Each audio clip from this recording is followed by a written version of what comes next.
One of NEMBA's key missions is the preservation of open space, and that is actually one of our missions rather than just bicycle advocacy. And so we're incredibly supportive of the ability of the state to control and preserve this land sort of in perpetuity, the Ware River watershed. It's an amazing property. On the other hand, we also regard it as critically important to have reasonable public access to these properties if it is a sustainable activity. And in this particular case, we feel that mountain bikers are really unjustly sort of locked out of this huge swath of land, and we would rather partner with the state to help to be a good steward of this property. And so that's in a sense why we are involved, is that it's an area that's really critically important to many people in the central part of the state. We put on about 2,000 mountain bike rides a year, and one of our volunteer ride leaders was leading a ride out of Rutland State Park, which is a DCR state park property in the Ware River watershed area.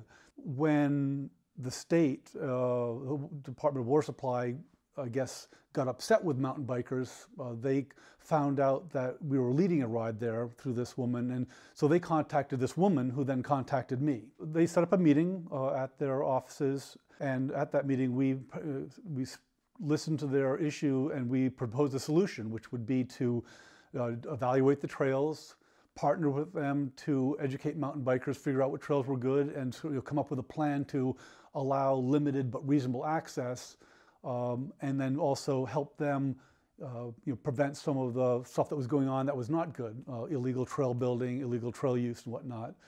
And we gave them some of the documents from their own agency that basically show that their agency believed that mountain biking and hiking had the same impacts, and should be managed in a similar fashion. And their response was actually fairly negative about that. In fact, I think I recall them saying at that point, I gave them the scientific literature, and their comment back was, well, we have our own scientists. Meaning that they didn't really care what the scientific literature was. They were going to do their own science and their own testing in this area. That told us that we had a difficult, long road ahead of us, and we do.